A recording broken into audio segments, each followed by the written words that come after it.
As you may know, that he ran as vice president with Ross Perot on the reform ticket. Many of us, of course, really think that Pat should have been at the head of the ticket, and had that happened, perhaps the election would have turned out entirely differently. We'd have got 2%. Well, Pat, let me turn the floor over. It's just great to have an old friend and a colleague that is so much admired. Well, thank you for the generous comments. There are many friends in the room here today that I have enjoyed working with over the years. I think Kent and I have known each other for 30 years, and the Tolchins 25 or 30 years. Mike, the same way. David. This is a small band of people that have a continuing interest in national economic development and economic policy, and I think believe by and large that there is a public role in much of this, and that things can be done. I wrote a book in 2005. Well, let me go back to High Flex Society. The most difficult part of writing that book, which was an overview book, was the question on technology and innovation. The chapter on innovation and its role, I went through something like 19 drafts of that. I just couldn't feel that I had it and got it to a certain point and locked down. I went back to the topic again in the late 1990s and spent 5 years working on a book called Hot Property, and it's the role of innovation in American society. And in fact, Kent was generous enough, we previewed it right here in 2005. And I come to the point over time to say that America's competitive advantage is its capacity to innovate. This is what we're really good at. We have a system in this country that has traditionally supported innovation as such. In George Washington's first letter to the Congress in 1790, which served as the first State of the Union, he asked the Congress, and this was in March of 1790, he asked the Congress to create a patent and a copyright system. And of course, Article 1, Section 8 of the Constitution gives the word, says that authors and inventors, and I've always liked it that authors is first there, shall have the exclusive right to their creations for a set period of time.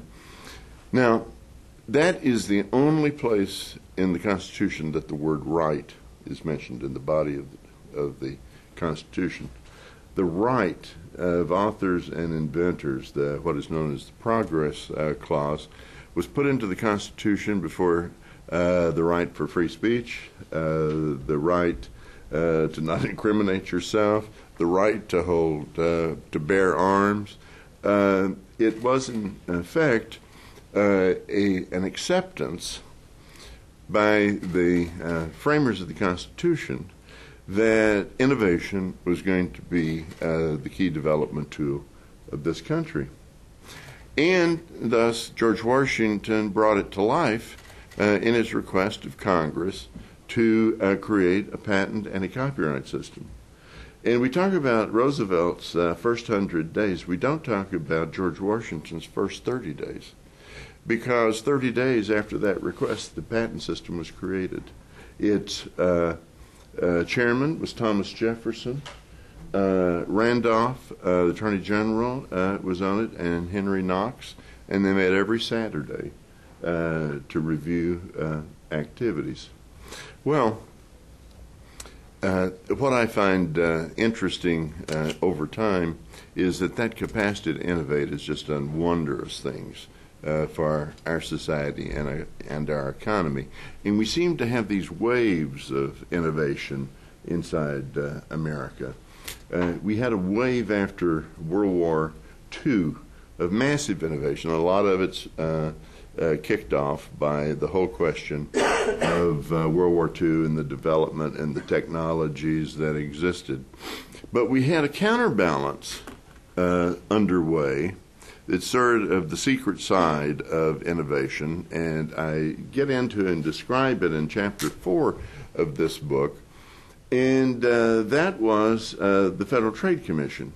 What had happened in the late 1930s, as America was preparing for war, you had the major corporations would refuse to participate because they did not want to have to accept the labor laws that had been put in to place.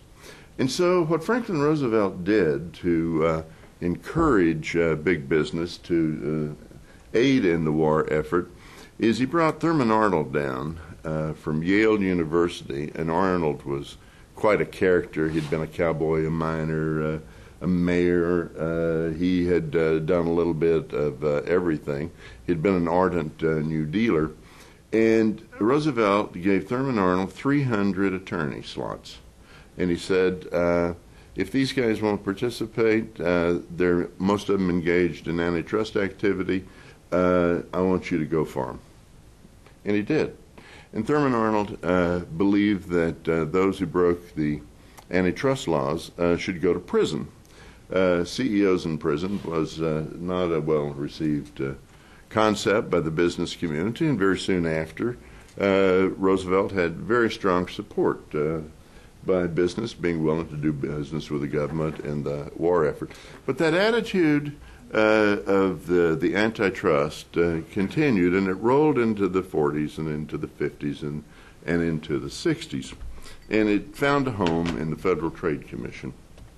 And what happened in the Federal Trade Commission is they did not make a distinction between monopoly and a period of exclusive use, as under the patent system. And so what happened beginning in the late 1940s, the Federal Trade Commission were going for companies, particularly those that had large patent portfolios, those that had done a great deal of R&D and other activity. And the preferred solution, always, in these instances, would be to enter into an agreement with a corporation by which they would agree, or if they did not agree, they would get an order that they would be forced to share their patents with the world for virtually nothing. Xerox is the classic example. Many of you know that Xerox started out with an inventor in the middle of and I tell this story, in the middle of the 1930s. He couldn't make it. He goes to the Battelle Memorial Institute.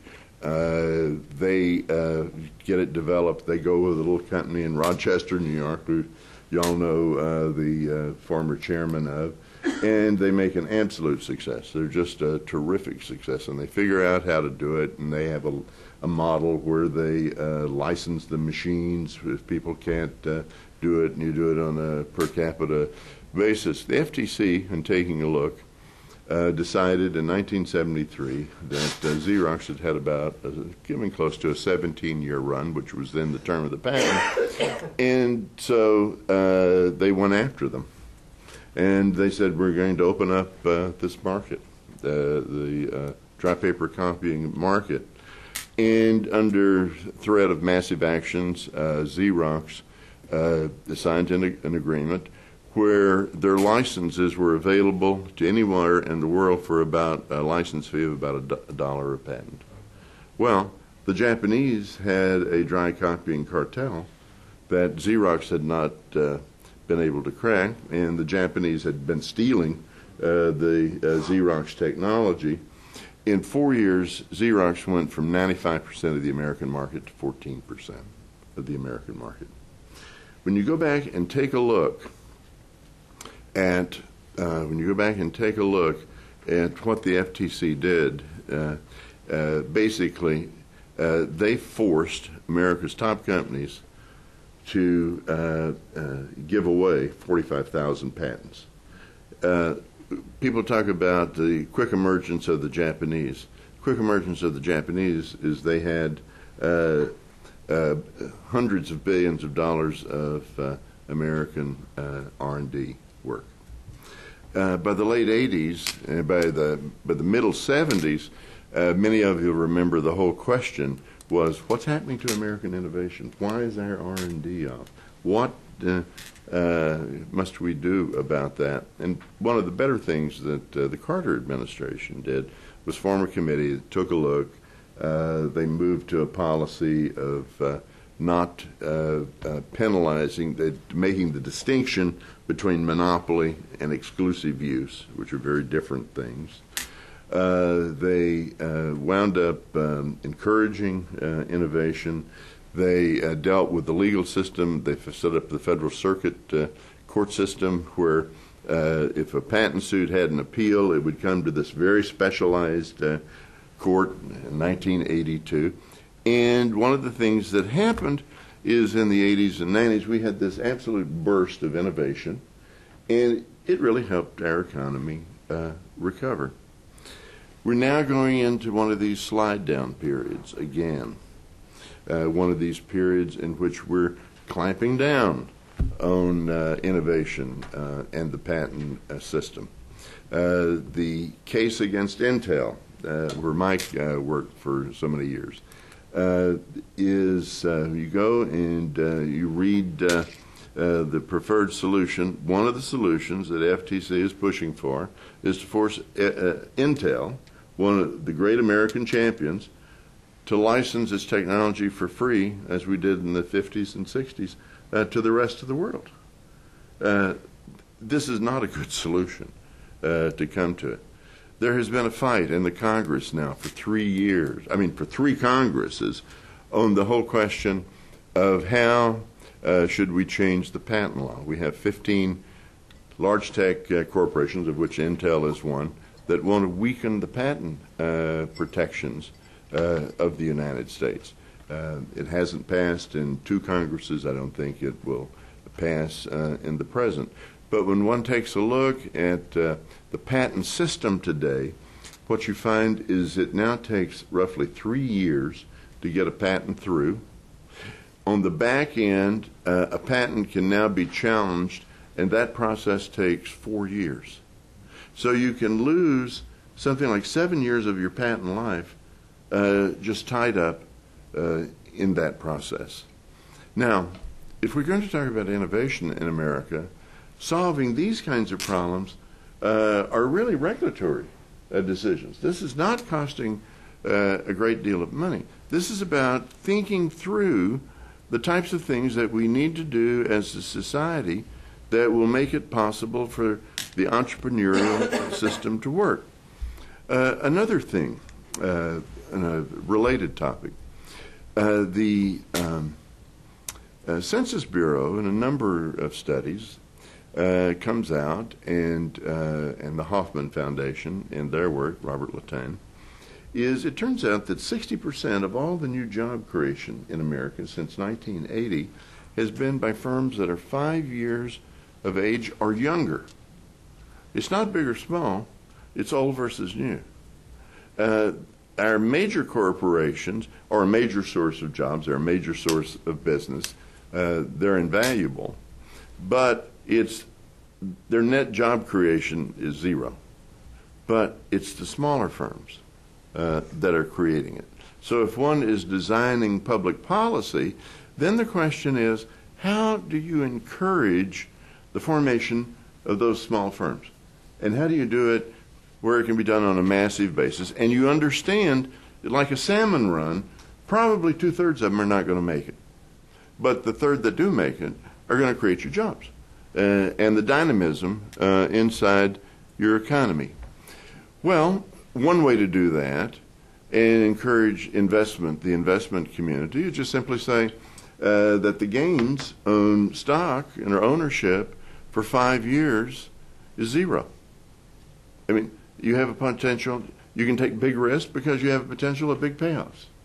A second thing that we did in this country is we changed the tax law inside the United States. So if a company is starting, traditionally, they will give the employees, a trunk load of stock or stock options to encourage them. And when we were doing that, you would have very bright people. They'd see something. They'd go to other bright people who had good jobs and pensions, and they say, "Yeah, look, we want you to cut your pay in half. We want you to come here. We're going to give you stock options. If we do, you're going to win the brass ring. You're going to do well." Well, we changed our tax laws to say that you're taxed when you get the stock, not when you sell the stock. And we just turned off major innovation inside this country. A decade ago, Silicon Valley had about 115 startups. Last year it had 11. Again, this does not cost money, what we're talking about. This is a simple process of finding ways to identify those parts of the economy that can do our job creation, that can do our innovation, and then start with that. Another dimension of that I speak to in this book is the whole question of the role of the financial sector in our economy. What we have seen in our lifetimes, the people that have been working this, is we've seen a shift from the dominance of the economy by those parts of society that did production to the financial sector. So we have a financially driven sector at this point. And of course, the deregulation that occurred in the 90s and in the past decade have in effect just simply opened this up. I took a look at the controller of the comptrollers. They do a quarterly report, and it is really worth taking a look at because of what it reports on things like derivatives, derivative trading, stuff like that. And basically, what we have is today is minus as many players as we had 3 years ago. We're having exactly the same activities going on. The latest report's the third quarter of 2009. Before the crash, at that point I think there were 8 large banks were doing 95% of the derivatives trade, and they were doing about 200 trillion, now I'm going to say that again, trillion of annual trade per year. Third quarter of last year, that was up to 205 trillion of derivatives trade that was underway. And now it's 5 banks that do 95% of this. And what we do not know, let me put this in another way. Before this was being done, individual banks were having liabilities, a risk to capital of about 32 to 1. I interviewed somebody named James Whedon, who had Whedon and Company, investment bank, and he said before he sold his bank years ago and retired, he said, when I got up to 6 or 7 to 1 ratios of liability to capital, risk to capital, he said I'd wake up at 3 o'clock every morning just wondering how am I going to make it out of this. They were running 32 to 1. Goldman Sachs is right now running 8 to 1 on this. So, and what makes it really interesting is no federal agency, no one knows the quality of that risk. What are the quality of those underlying assets? We're on the path to another financial collapse. All you need is, whether it be you're doing manipulation with the government of Greece, or you're recycling money out of China on a housing market, or you're into too much commercial market, we're on that path again. What I urge in this book is it's time to put in a modernized Glass-Steagall and have real oversight of the whole industry. I mean, no less a person than Paul Volcker has been urging and pushing for that. Another area that I get into in this book, and what I try to do in this book, is identify six areas that can make a difference, that each of which would stand alone, and that, on the other hand, each would make a contribution to improving things. Another is the whole question of the tax system as such. One of the interesting things and appropriate, and I quote it in here, I quote Woodrow Wilson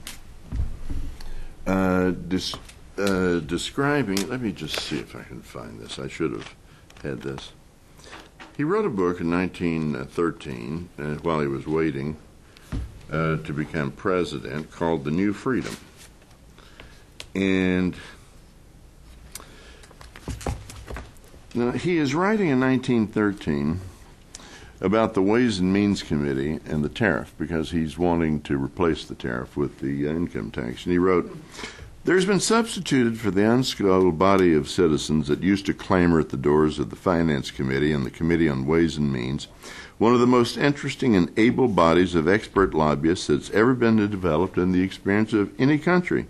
They so overwhelm you with their familiarity with detail that you cannot discover wherein their scheme lies. Thus, the relationship between business and government becomes not a matter of the exposure of all the sensitive parts of the government to all the active parts of the people, but the special impression upon them of a particular organized force in the business world. Furthermore, every expedient and device of secrecy is brought into use to keep the public unaware of the arguments, ignorant of the facts which refute them, and uninformed of the intentions of the framers of the proposed legislation." A perfect description of today. I argue in that quote. It's a great quote. I argue in this book that we've probably come to the limits of the useful life of the corporate and the personal income tax. We also, I think, have found ourselves in a situation in which the taxing system is used by hardcore right in our economy to create a gridlock. Grover Nordquist, who is a very smart and very skilled advocate, has been able to sign up virtually every Republican to agree on a no new tax pledge. I went back and tried to identify since 1990, and if anyone has the answer to this, I'd love to know it. I'm going to do another edition of this. I cannot find a single Republican that's voted for a tax in almost 20 years. Now, you wind up with most of the Republican governors, state legislators. You cannot operate in a system such as that. You have a gridlocked system. I think the moment has come for us to shift to a value-added tax in this country. And I go through the fair tax, the flat tax, and the value-added tax. And there's strong support for these from both left and right, Republicans and Democrats. Dick Armey has been one of the principal advocates of this. And I advocate a VAT tax because a VAT is trade compatible. It's compatible with the World Trade Organization. And the way the tax system works today is if you have a VAT and you're a member of the WTO and you do an export, then the exporting company gets a rebate on the VAT. If Mercedes-Benz sends a $50,000 Mercedes-Benz to the United States, they get a 19% rebate, so they get, let's say, $10,000. If General Motors sends a $50,000 Escalade into Germany, you add the VAT equivalent onto that. You add $10,000. Well, this is trade distorting, and the firm of Stewart and Stewart did my analysis for them. Stewart and Stewart, Terry Stewart and Bill Frymer, and those guys are really good on trade stuff. And in the back of the book, they did the calculations for me on just what does that mean country by country. In other words, how much of a subsidy through tax rebates do the Germans give, do the Japanese give, do the Chinese give, and how much does it cost our companies going into that? The total figure is $398 billion for 2008. That's an enormous trade distorting activity. Now, what I urge here in this book is that we begin this process of dealing with this trade distortion. And if we're going to work our way out of this economic crisis, we must bring the trade deficit down to some more manageable number, such as 1 or 2% of the GDP, is that we have a great tax swap. And that under the great tax swap is that we begin by replacing the corporate income tax with a VAT. This is not my idea. This is Fritz Holling's idea. Very skilled member of the Senate and a great patriot besides. But the politics, I think, are there. So sit and think about this. You set a VAT at 7 or 8%. Remember, the effective tax rate is about 5 or 6% on the corp. There's so many loopholes. So, but the politics are you're going to swap a 35% tax for a 7 or 8% tax. Now, you'll wind up, so you set it at a level where the revenue levels are the same. In other words, it's a push, it's a equate.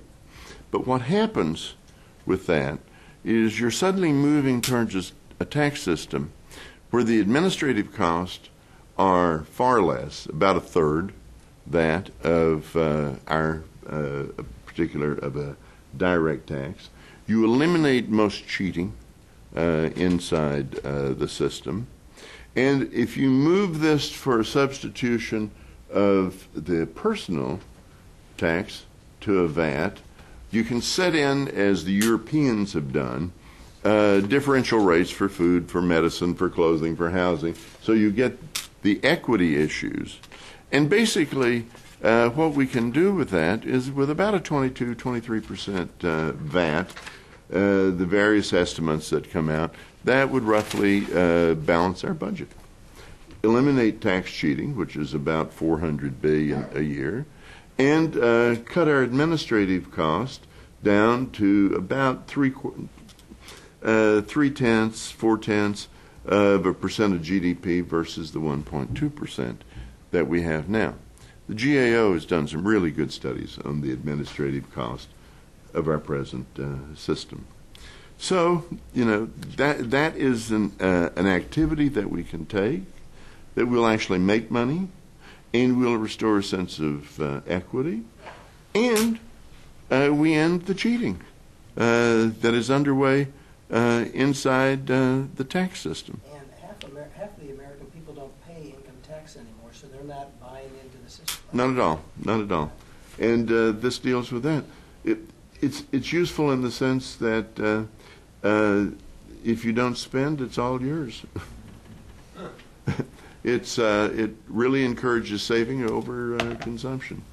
Well, I have other things in there on infrastructure, and I get into that, and I get into worker training and portable pension plans and stuff of that nature. But let me just end with some numbers. And then I'm going to talk about political process, which has to be a part of any discussion of this. First of all, the official unemployment rate of February 2010, the most recent numbers a couple of weeks ago, is 9.7%. That's almost 15 million workers. But I think more reflective is what they call the U6 level. The U6 level of unemployment has the unemployment, the marginal, the discouraged, the part-time workers who want a job. That's 16.8%. We have 25 million workers who want a job and can't find one. Now, the unemployment rate varies by region, as we know. Of the 16 to 19-year-olds, 25% of all 16 to 19-year-old workers are out of work in America today. That's Depression-era levels. But that varies. 31% of the Hispanics and Latinos are out of work. And 42% of blacks and African Americans of that age are out of work. They're drifting into sloth. They're drifting into crime.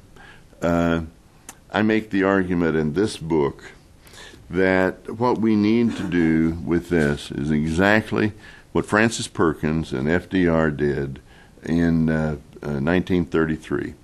Literally 40 days after Roosevelt was in, with the leadership of Francis Perkins and Harry Hopkins, we created the Civilian Conservation Corps. And we put to work literally over each year something in the neighborhood of about 400,000 young people. That, in today's terms, would be about 1 million plus. We have an $8 billion backlog of work in our parks that need to be done. These young people will not find work in the private sector, and you can't do it with tax credits. You've got to have direct federal employment. It's really interesting when you read the stories of the CCC. You had some tough kids, tough young people coming out. This changed their lives. The program, when it was up and running, was run by a colonel named George Marshall. And if you want to see the first CC camp, come out to where I live. It's the Shenandoah Park. You go to the Great Meadow. It is great. It is great to see. That park has beneficially served America now since the mid-1930s. These are public works. These are activities. These are real contributions. Now, when we get into the whole question of the unemployment rate, it also varies very greatly. What we find is that for Hispanics, for whites, it's about 9.6. For Hispanics, it's about 14. For blacks and African Americans, it's 16%. 1 out of 6 that want to work can't find a job. The duration is extended. We're now at a point that 58% of the unemployed have been trying to find a job for 4 months or more, and that 39% have been looking for work for a half year and can't find work. We wind up, the BLS has a new data series that they just begun with that lays out the state unemployment rates on a collective basis for a year. The Oregon rate right now is 20.7%. South Carolina, it's 19%. California, it's 21.1%. We take a look at the polls. There's a site on the internet. It's called the Poll Report.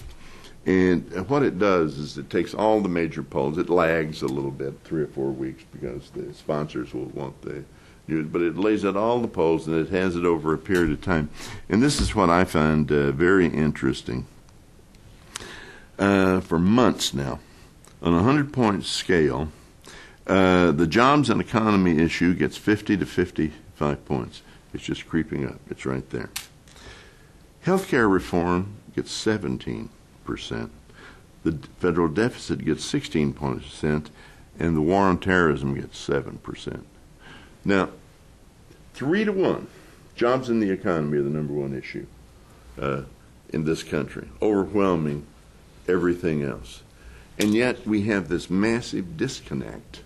The public policy arena in this town is not focusing on what the American people are really concerned about. Right. And so the issue that we have is, will this disconnect be closed? Well, it will be. This is the same thing that happened in 1930 with the Hoover administration. Hoover at first couldn't get the disconnect, and you had a wipeout of the Republicans. If the Democratic leadership doesn't make this disconnect, there's going to be a wipeout that's going to make 1994, I think, look like a walk through the park. What I'm saying is there are solutions. They are within our ability to finance them. They're in our ability to do the politics of them. Somehow or another, what we don't have is the connect to understand that this needs to be done. This has got to be done. So let me throw it open for rebuttals or... Those totally optimistic notes. I just have Solvig. a quick question. Actually, would you wait for the... We're recording this, so please wait for the microphone that's just behind you. Oh, okay. And then introduce yourself to all of us. Solveig Spielman with IDC. Question of fact, do you have any idea of how many of the... Solvig, do you want to grab the microphone? The young people unemployed, how is that number affected by military service? For example, in the group 19 to 29. I imagine the number without the military service could be even higher. I think, no, this is just measured on the civilian labor force. Mm-hmm. This is a measure of the civilian labor force, so it doesn't include the military. Right, but those young people are out of the civilian labor force. Yes, oh yeah, yeah, absolutely. Marty.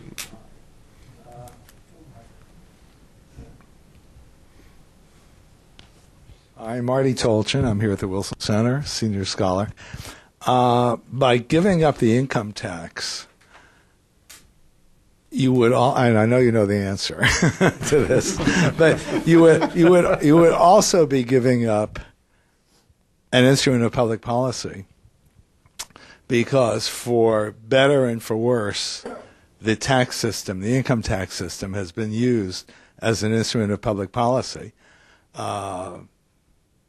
Depending on your view of various tax breaks, I think it would be nice to give tax breaks to companies, to encourage companies to manufacture here. It would be there's just a whole slew of things that the income tax has always given tax breaks to. It's become a little excessive, of course, but still you'd be giving up a major instrument of public policy. I just wonder what your response is. I would argue that we've already given it up. You take a look on the No New Tax movement as of May 2009, and you can go and look this on the Norquist site. It's www.atr.org. Is 172 members of the House of Representatives and 34 senators have signed a pledge and are listed on the internet that they will not raise taxes, period. And when you have that large of a block, then you've lost the use, I think, of tax policy for that activity. You also, I think that what is happening is we're playing into, it creates a dynamic for the Starve the Beast movement. In 1984, I assisted Gary Hart in his campaign for presidency. And so one of the things that happened is the White House formed a committee that to, quote, do the next agenda for what should the Reagan administration do. And I was the token neoliberal that served on that. And we had Martin and Annalise Anderson and other conservatives that had supported Reagan there.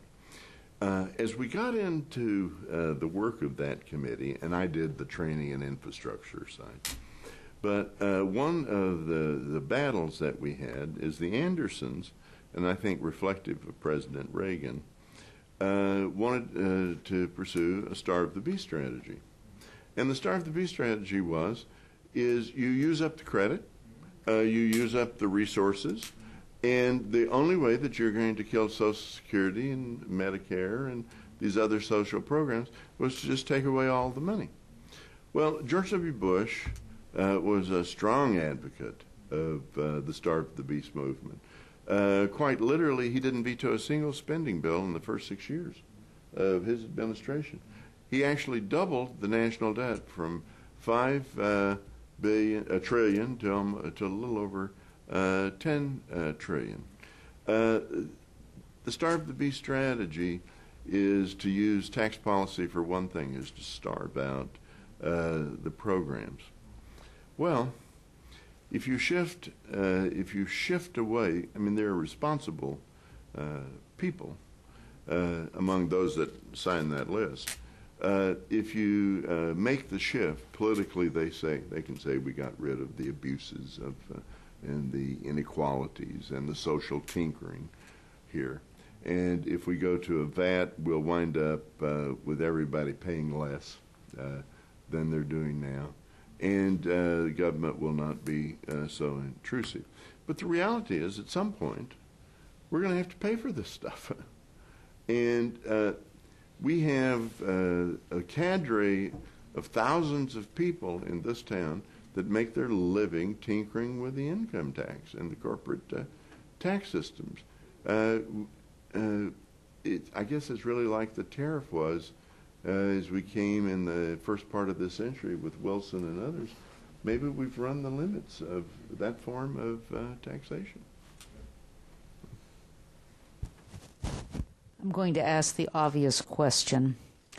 If the Democrats would like to avoid a wipeout in November, what should they do that is doable between now and then? I think there's, actually, thank you for the question. I think they should establish a three-part agenda. In the short term, I think what they should do immediately is farm a CCC in a very high visible way this summer. Take and put people, young people, and put them into refurbishing the parks and the forest.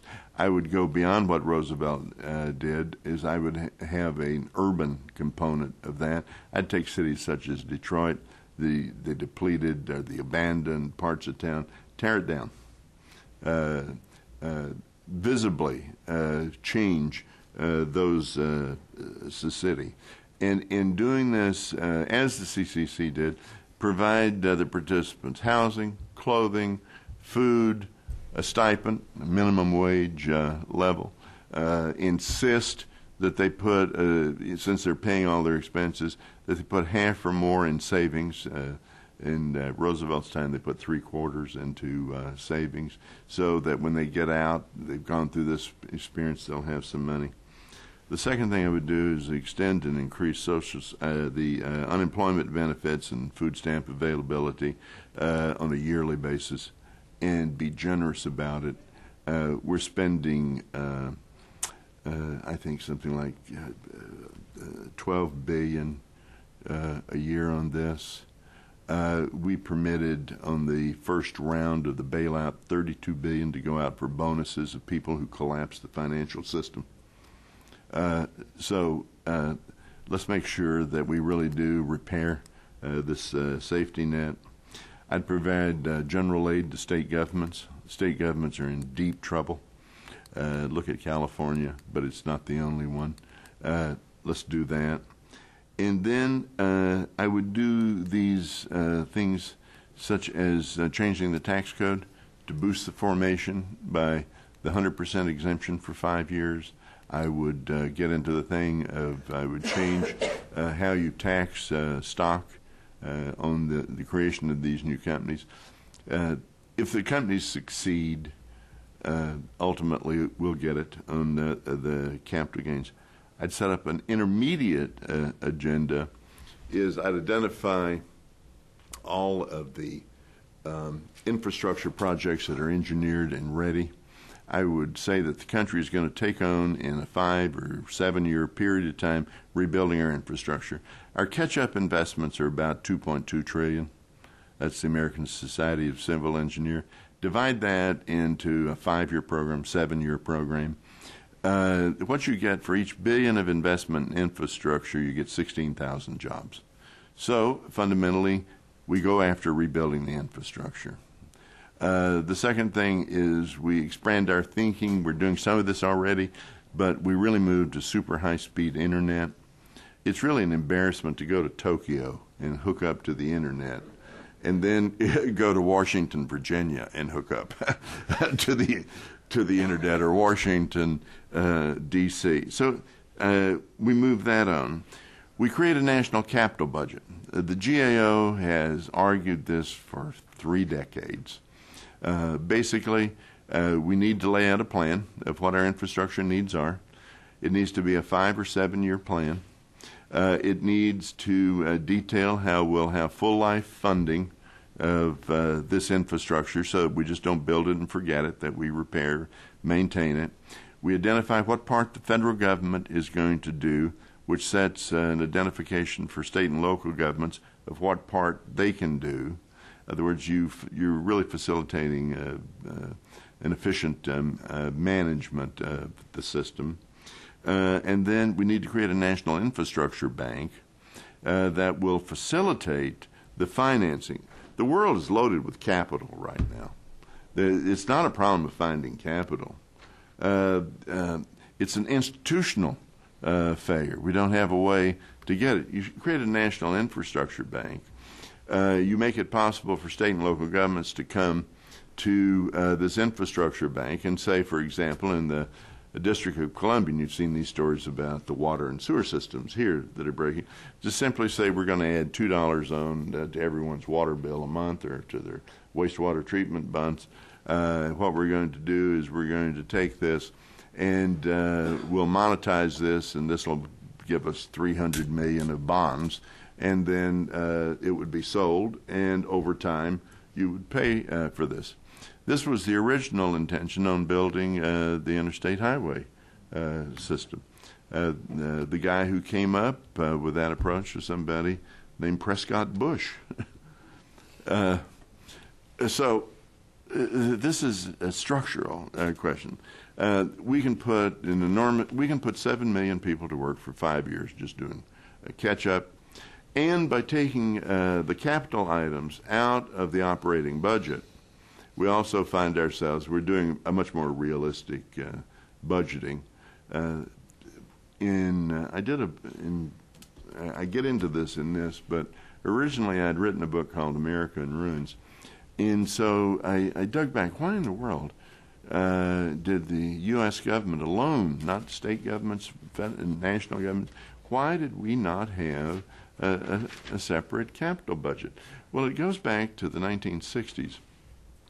And when we had a budget reform, and LBJ was obsessed in showing that what he was doing was not running a deficit. Deficits were very big political issues then.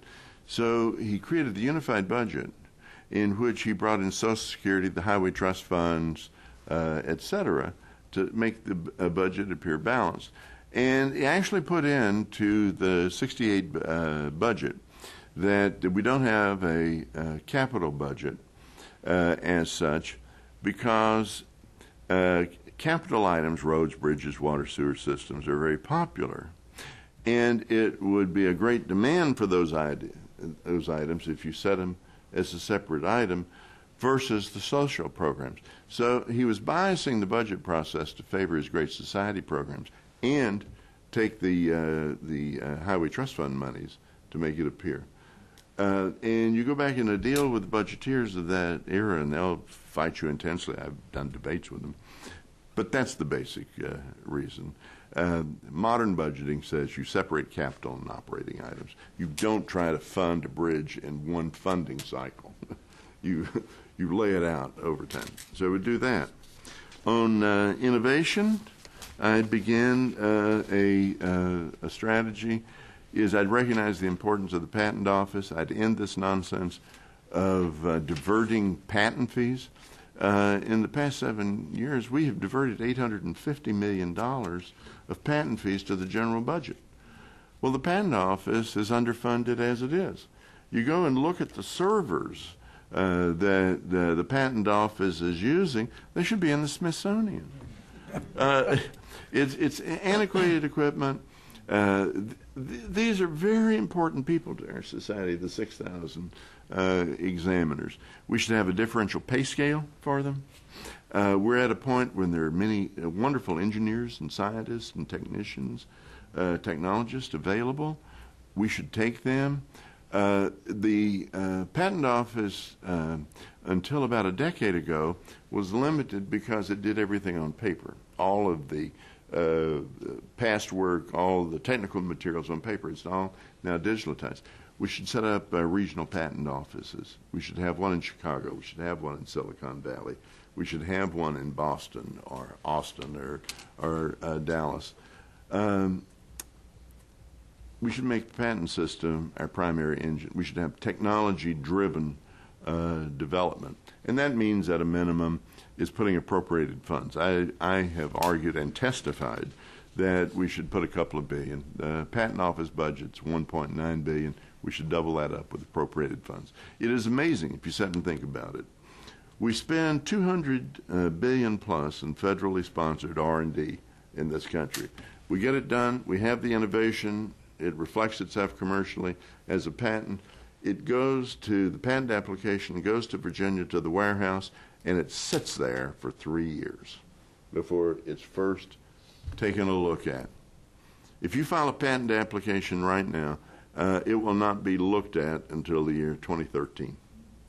Now, if we're really talking about innovation, 2013. No, why is that the 3-year wait? Because they don't have the examiners. The backlog? It's because of the backlog. I would do some other things. I would say that we're going to have a national energy independence in 10 years. You can create, we're running about a $200 billion energy petroleum deficit on our current account each year. Replacing that is worth about 16,000 jobs each. That money is causing major problems being in other hands. It was Robert Ingersoll's comment about Abraham Lincoln. Lincoln insisted that the rails for the Transcontinental Railroad, Abraham Lincoln is the only president with a patent, and he was the great railroad lawyer of his era, and he envisioned the Transcontinental Railroad and got the act through building it in 1862. And his philosophy was, yes, we can buy the rails from Britain, and we would have the rails and they would have the money, but if we make it here, we'll have the rails and the money. We need to be thinking of how do we become truly energy independent. I would attack the trade deficit. I would simply say that the trade deficit next year will be 5% max. It'll be a little less than that anyways. Of the GDP, the year after that 4, the year after that 3, 2, 1, 0. Each $1 billion of trade equates to 14,000 jobs. The interesting thing is within our problems are our solutions. For example, take China and their currency manipulation. How does that fit with that?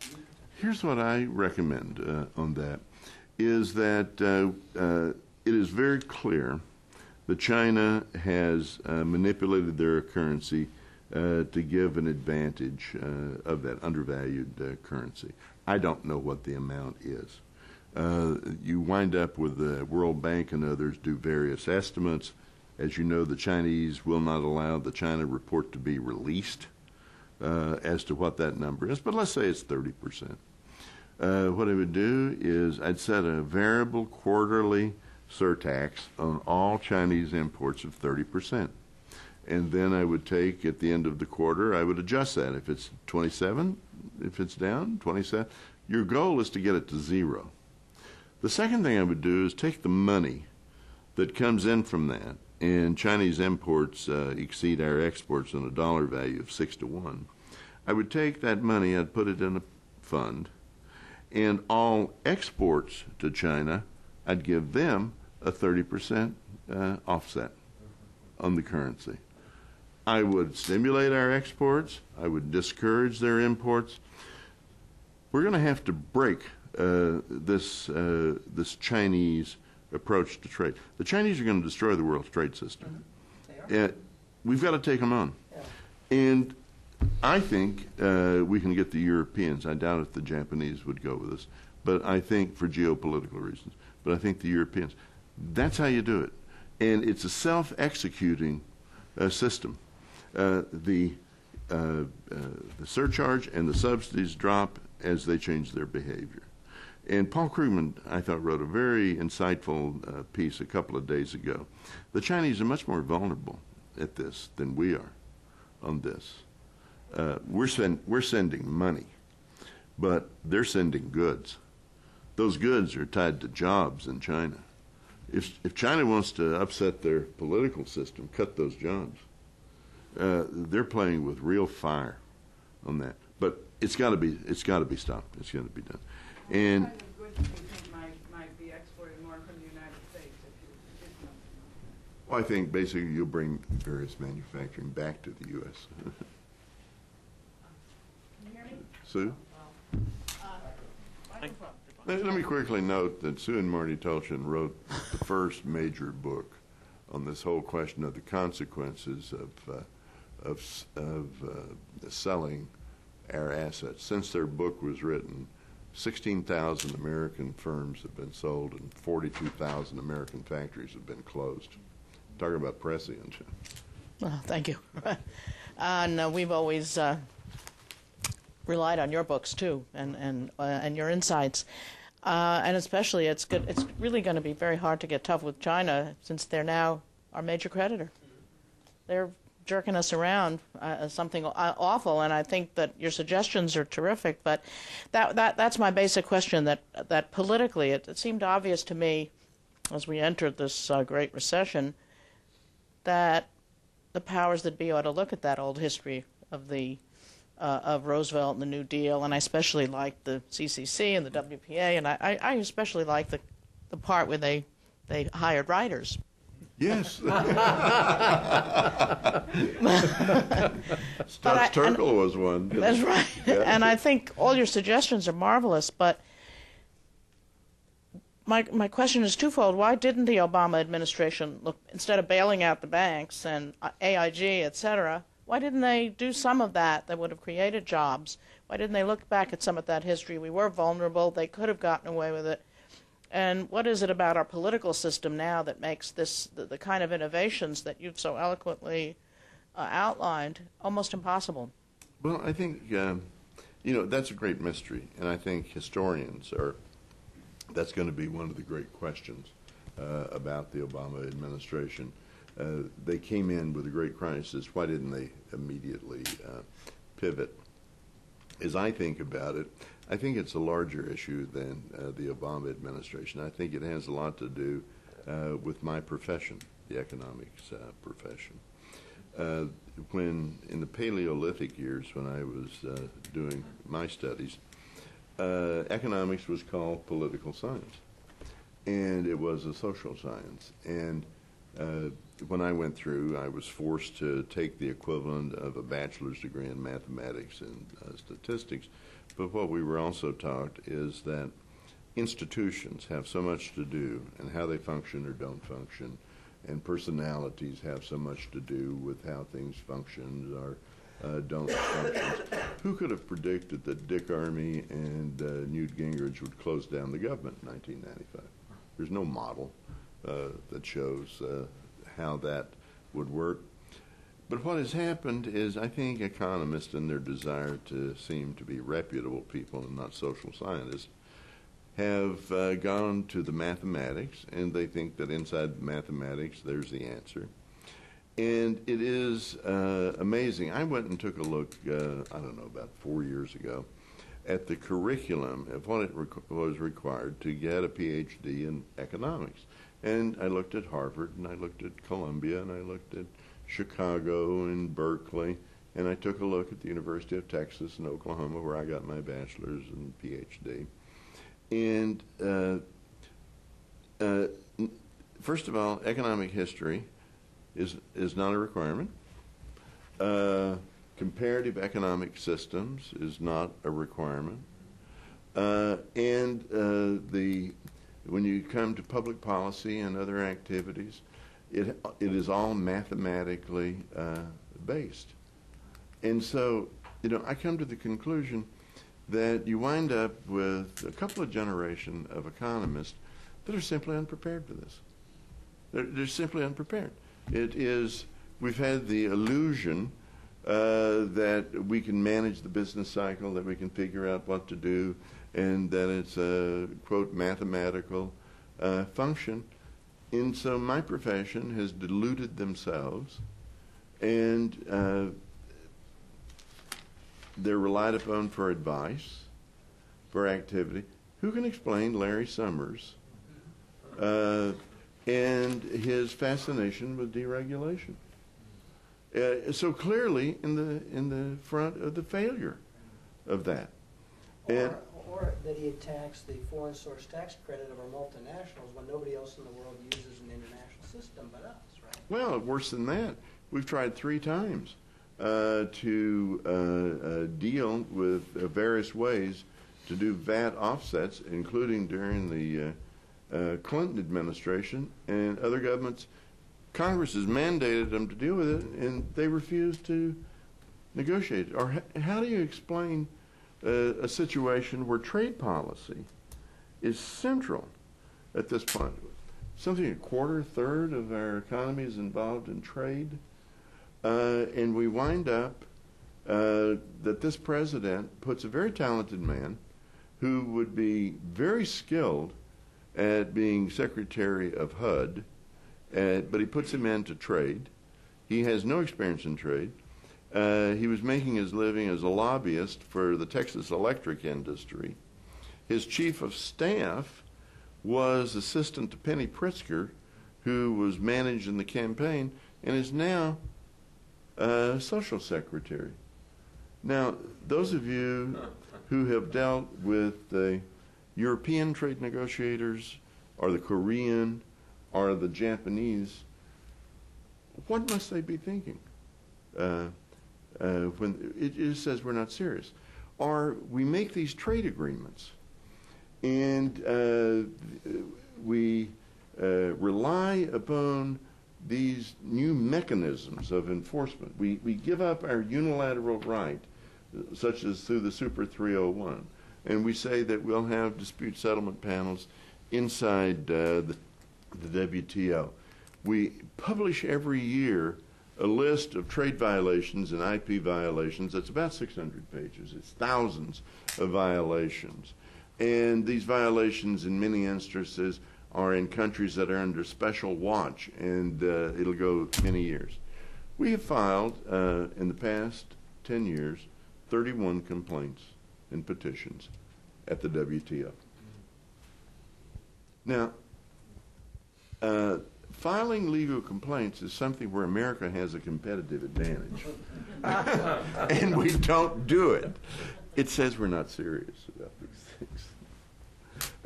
What we've been under, I'd say from the beginning of Reagan forward, is a situation in which we believed in 3 things. And the core of our policy has been 3 things. Absolutism, open market policy. This is not free trade market policy. This is absolutism, open market policy. An absolutism policy of deregulation, and an absolute policy of low or no taxes. You take those 3. And the problem that the president has is when FDR took over the economy, when he took over as president in March of 33, you had quite literally, I think there were 5 states where banks were open. 9,000 banks had failed. 140 billion of deposits had been lost when $1 billion was really $1 billion. And the country was willing to try anything. The Congress had tried everything. They couldn't do it. They couldn't do it. It was very clear that the structure and institutions had failed, and we needed something else. Roosevelt got it at the bottom of the crisis. Obama got it at the beginning, going in, of the crisis.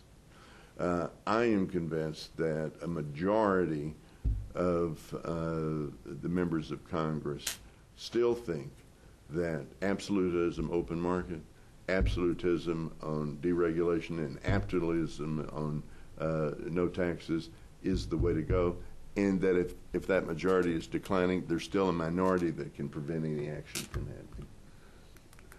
We may well need a much deeper crisis. Gentleman here has a question. Well, thank you very much for the very informative talk. My name's Saul Eston from Pitzer College in Southern California, and Good. as I'm sure many of you know, one of the greatest challenges in our state is that the state is bankrupt, and embedded within that crisis is the fact that Proposition 13, which I think was passed in the 70s, prohibits basically... 1980. 80, there you go. Prohibits members of the state Congress from basically introducing any new taxes, so the infrastructure crisis can't be resolved through any new taxation policy. And I'm not sure if you touch on this in your book, but I was wondering if you might recommend any initiatives for helping the state get out of this, out of its hole, how it can raise revenue for especially new infrastructure projects. Well, I come back to it on infrastructure. We require, I think, a national strategy. We need something as bold as the interstate highway system. Imagine what the interstate highway system was almost 50 years ago, when it was far beyond our capacity or at that point, and yet we built the greatest infrastructure program in the world in 10 years. As I come back to it, the ways of financing this are here. We know how to do that. We know how to do the planning. We know how to do the engineering. You wind up with every group from the Wall Street Journal to the Post to the New York Times supports a national infrastructure bank. Everybody understands it's the need. Somehow or another, we just can't get it together. Were I advising the president, I would go with, and you've got members of the Congress that will do it, Jim Obey, House Public Works Committee. I would go, and Jeff Bingaman in the Senate, the key player, is basically, I would just say, I'd just say we're going to rebuild America's infrastructure. I'd put it out as Kennedy did, and we're going to put an American on the moon in 7 years. I'd say our infrastructure is going to be the best in the world in 10 years. I would do a series of things like that. And what we've got to do is we've got to do some things that get beyond the imagination of the American people. We've got to push the imagination, and it's got to be big things, really big challenges. You got to have superordinate goals to make it happen. And if you do that, if you'll get a little bit beyond the imagination, you can overwhelm critics. There's that. Yes, please.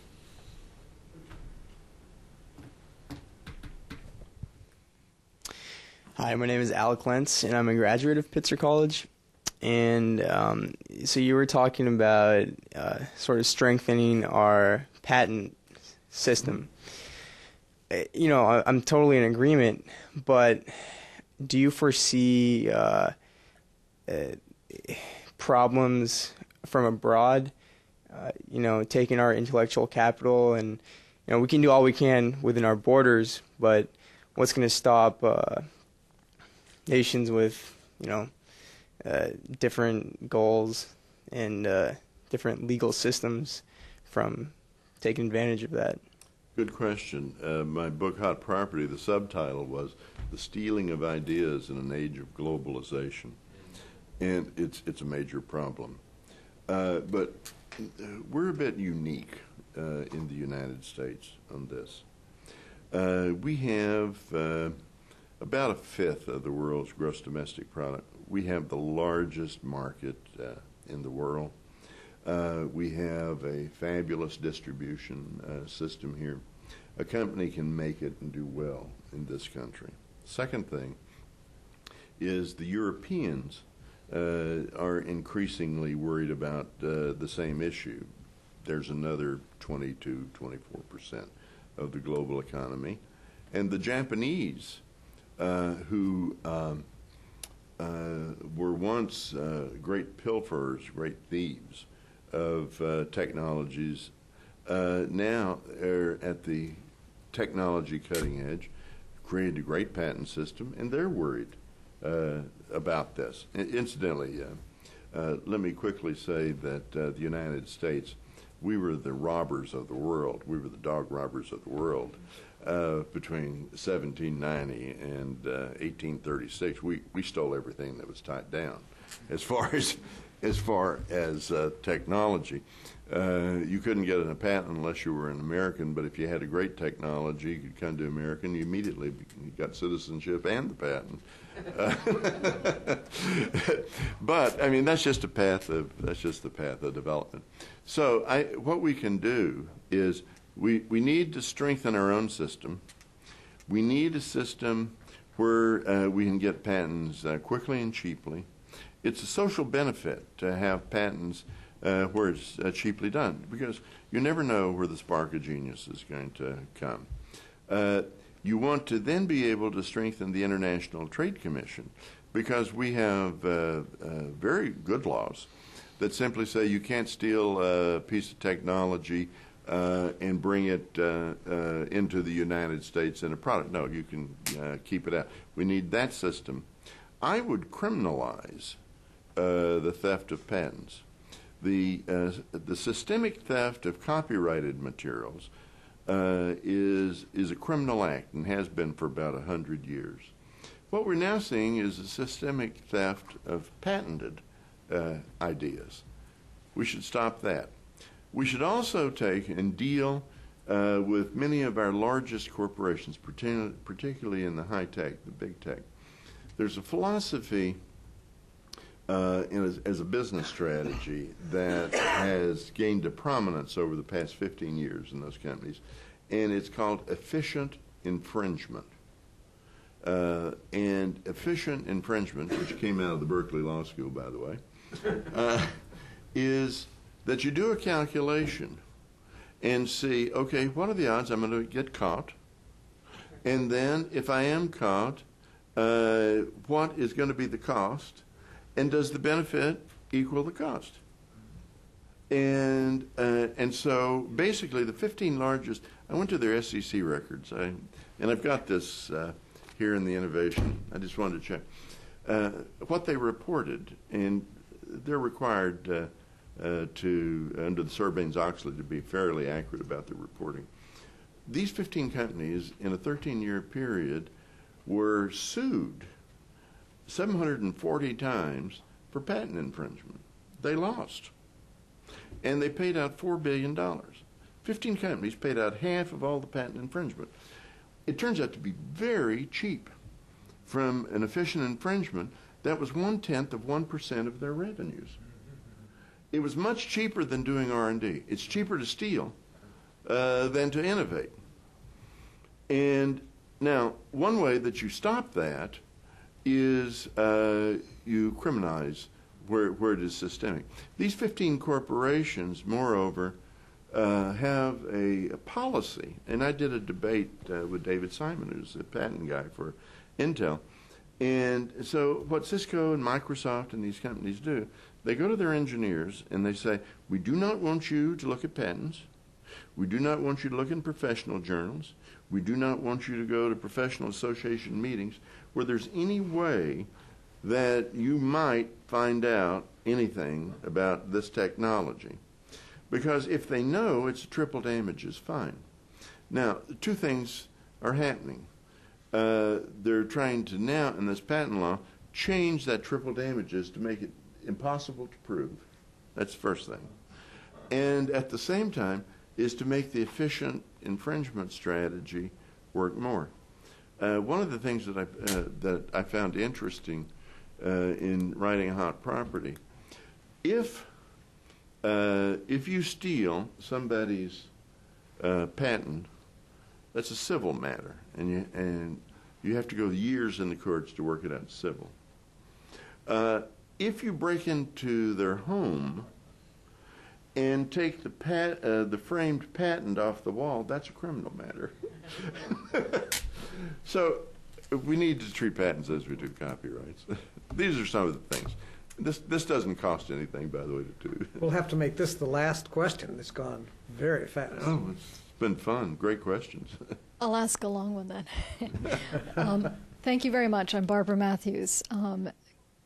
I am formerly a U.S. Treasury attaché to the European Union and currently the owner of a small business, so I have more than a passing interest in the subject matter. And it strikes me that among the many ideas you've put on the table, two would be impossible and possibly not such a good idea to implement simultaneously. Okay. The VAT and the exports. Okay. VAT, very effective use of policy to decrease consumption. I'm not going to say that what's been happening in the United States lately is a good thing, but having lived in Europe recently and seen the impact that the VAT has, particularly on middle-income and low-income people, I find it hard to believe that's a responsible social policy in general. And in particular, if you want to be incorporating a policy of increased exports, it also means you want reciprocal relationships with your trading partners who will say, why should I bother? It's a big issue they're having internally in Europe right now between the surplus country Greece and the bad child of the Eurozone at the moment, between Germany and Greece. So I might suggest to you that these two don't hang together very well. Well, I think that I would argue on that. We do want less consumption in the U.S. Okay. Okay. All right. I'm not saying what we started with was a good situation. Okay. So less consumption, more savings. That's the first thing. The second thing is we find ourselves, like it or not, at a disadvantage in dealing with 151 other countries. They have a VAT and we don't. They will not even negotiate with us on making a direct tax equivalent to the VAT and treated the same way. So we wind up with a Germany with a 19% differential. Their goods do get the VAT rebate. Our goods do have the equivalent added on to the thing. And, in theory, there may be many other better ways to do it, but our reality is it's a VAT world, and we've got to deal with that. We're paying $400 billion in disadvantage at this point, and we've got to solve that.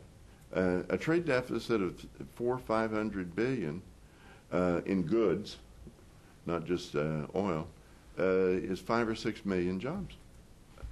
We can't afford that. Just sort of. One of the things taking the privilege of the chair, that I wrestle with is if you look back at previous situations where we started to have a serious imbalance, trading current account imbalance with the rest of the world, we responded under President Nixon with an across-the-board surcharge, breaking with the Bretton Woods system and so forth. In 1985, when we had the Plaza Accord, again, the dollar was viewed as being highly overvalued. We were running, at that time, what seemed like a shocking trade deficit. It would be rather minor today, but at that time, viewed with considerable concern. Secretary Baker was able to credibly persuade, in this case, Japan and Germany, which were the big surplus countries then, that the Congress was about to repass the Smoot-Hawley tariff, that Congress was going to do something really shocking. So we fast forward to today with a much greater current account and trade deficit, with the situation in which certainly some students of the industrial base and the manufacturing base see that being steadily eroded, because you don't just borrow in the abstract, you borrow in the concrete. So we are perhaps, if we can't do the Pat Choate plan or something like the Buffett plan, or if we can't do a Plaza II Accord where there's an amicable understanding that over 5 or 7 years we will move back to balance, let alone thinking in the future about how we would start to pay down the level of international debt where we would be running a surplus for a period. I fear we're going to run into this situation where only shock does it. A collapse of the dollar, which would essentially accomplish overnight what Pat and others are saying we need to do gradually. So I don't have an attractive answer myself to it, but I fear if we don't move soon, we are going to be in a terrible situation. We are in a terrible situation now. It could be a situation that will be very disruptive for the whole global economy. I agree with that last statement. Well, let me say thank you very much for inviting me. It's good.